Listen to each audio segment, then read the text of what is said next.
요즘 검은 머리가 다시 나고 있다. 내가 건공탕을 오랫동안 복용했는데 건공탕의 힘이 온전히 내 머리카락으로 갔다.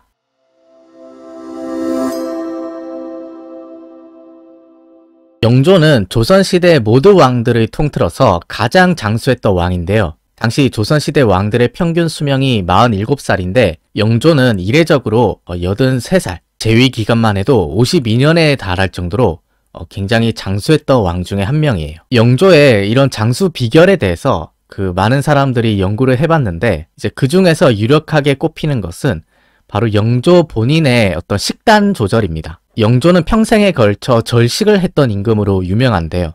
세손인 정조의 증언을 들어보면은 나는 아침에 떡 몇 조각을 먹으면 날이 저물 때까지 일을 해도 배고프지가 않다. 그러나 영조께서 절제하셨던 것에 비하면 감히 10,000분의 1도 따를 수 없다. 그러니까 정조도 영조 못지않은 소식가인데 영조는 이런 정조가 감히 10,000분의 1도 미치지 못한다고 말할 정도로 굉장한 소식가였던 거예요. 그리고 영조 스스로도 자신의 장수 비결에 대해서 이렇게 말하기도 합니다. 나는 항상 거칠고 소박한 음식을 먹기 때문에 대비께서 늘 내 건강을 염려하셨고 예전에 영빈이 내게 말하기를 잡수시는 것이 너무 적으니 나중에 나이가 들면 분명 병이 생길 것입니다 하였다. 그가 주위에서 영조 보고 너무 적게 드신다. 좀 많이 드시라. 음식의 질도 너무 거칠고 소박한 게 아니냐. 이런 지적들이 있었던 모양이에요. 하지만 영조는 이런 식습관을 평생 동안 고집을 하는데요. 영조는 그 이유에 대해서 이렇게 설명을 합니다. 그런데 나는 지금 병이 없으니 이것은 모두 의식을 검소하게 했기 때문이다. 의식이 후하면 사람의 근력은 도리어 약해진다.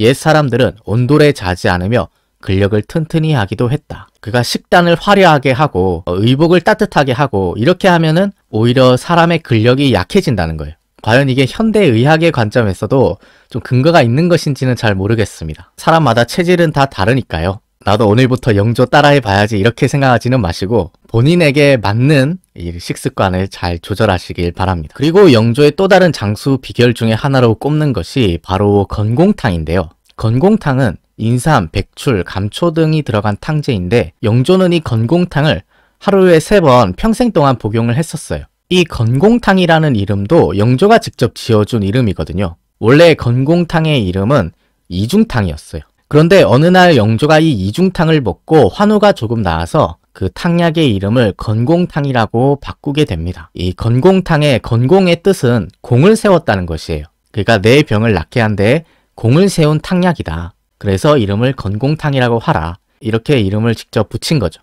그래서 나중에 영조가 자신이 이렇게 건강하고 장수를 하게 된 비결 중에 하나로 바로 이 건공탕을 꼽고 있는데요. 영조가 이렇게 말을 합니다. 내 나이가 어느덧 83살이다. 고희에서 10년이나 더 살았는데 이것은 모두 건공탕의 힘으로 지탱한 것이다. 그가 본인의 장수 비결은 바로 이 건공탕이다. 이 약을 먹고 내가 이렇게 장수할 수 있게 되었다. 이렇게 밝히는 거죠. 그래서 영조가 이 건공탕의 힘 때문인지 모르겠지만 75살이 되었을 때 검은 머리가 다시 생겼다고 해요.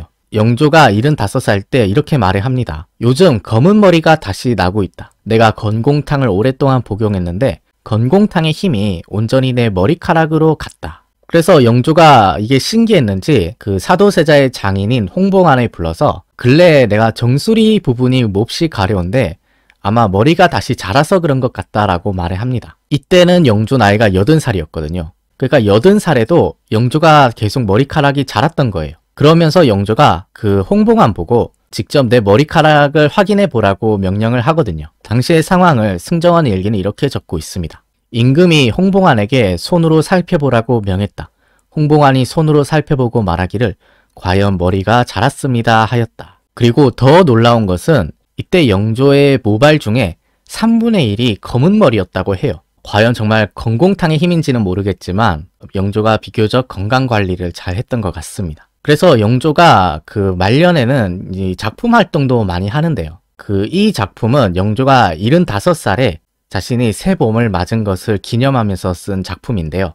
뭔가 이 필체를 봐도 힘이 느껴지지 않습니까? 그런데 이렇게 건강을 자랑했던 영조 역시 나이가 듦에 따라 자연적으로 노쇠해지는 부분이 생기기 시작하는데요. 첫 번째로 안 좋아졌던 부분은 바로 시력입니다. 그 74살에 영조가 쓴 어제 독서록을 보면은 영조가 올해 내가 공부를 해보고 싶었는데 눈이 어두워서 글자를 분별할 수가 없었다라고 토로하기도 하고요. 그리고 시력 다음에 또 안 좋아진 부분은 청력이에요.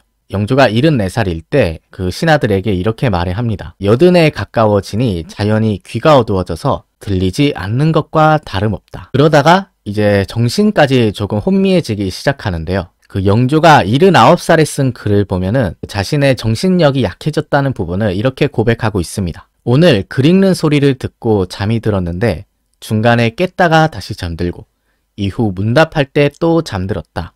이것은 게을러진 게 아니라 혼미해진 것인데 요즘 들어 더욱 심해졌다. 그렇게 또 시간이 지나서 영조의 나이가 82살이 되었습니다. 이때 영조가 승하하기 1년 전 상황인데요.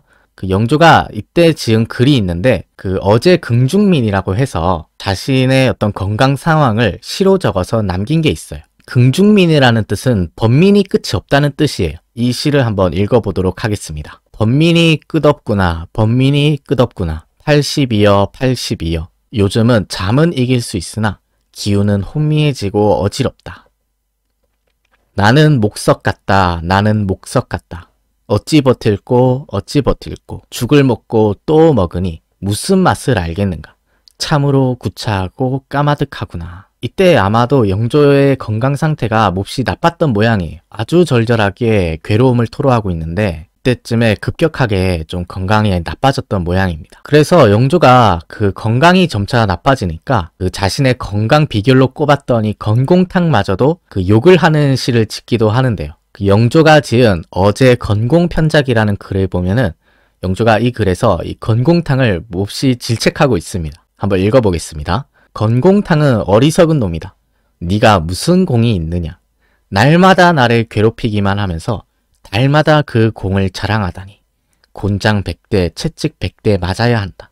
네가 과연 공이 있다면 어찌 날마다 나를 이렇게 피로하게 만드느냐. 아니 아까 전에는 건공탕에 대해서 그렇게 칭송을 하더니 그 이제 건강 상태가 많이 나빠지니까 영조가 오히려 건공탕을 이렇게 꾸짖는 글을 쓴 거예요. 예전에 내가 너한테 공이 있다고 해서 건공탕이라고 이름을 붙였는데 네가 무슨 공이 있느냐. 공은커녕 오히려 곤장 100대 맞아야 되는 놈이다. 아마 예상하건대 이때쯤 오면은 건공탕으로도 손을 쓸 수 없을 만큼 건강이 많이 나빠졌던 것 같아요. 결국 그렇게 버티던 영조가 이 1775년 10월에 버티지 못하고 쓰러져 눕게 되는데요. 이때 눕게 된 이후로 영조의 건강이 급속도로 나빠지게 됩니다. 그래서 당시 나빠진 영조의 건강 상황에 대해서 정조가 일기에서 이렇게 밝히고 있어요.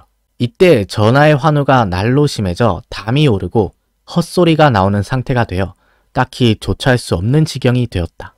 환우가 점차 심해져 담, 붓기, 헛소리 증세를 보여 며칠째 밤에 주무시지를 못하였다. 그래서 우리가 예전에 정조극장에서 그 정적들이 정조를 끊임없이 위협하고 심지어 세손의 신변에도 위협을 가하는 이런 위태로운 상황임에도 불구하고 당시에 영조가 힘을 못 썼던 이유는 바로 이처럼 영조의 병환이 매우 악화된 상황이었기 때문이에요. 당시에 정조가 이런 상황을 영조에게 알리지 못한 이유에 대해서 이렇게 말을 합니다. 적들이 나를 원수처럼 여겨서 세손의 지위를 위협하는데도 내가 영조께 차마 아뢰지 못했던 것은 영조께서 환우로 몸조리를 하고 계시는데 방해가 될까 두려웠기 때문이다. 자신의 일로 영조에게 걱정을 끼쳐드리고 싶지 않았기 때문이에요.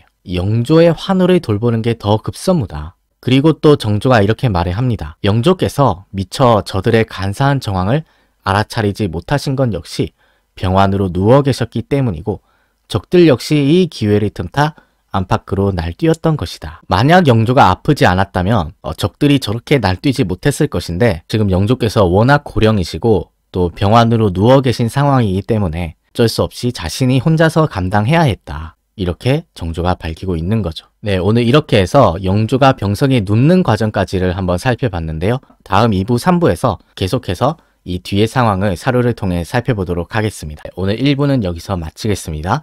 긴 시간 시청해 주셔서 고맙습니다.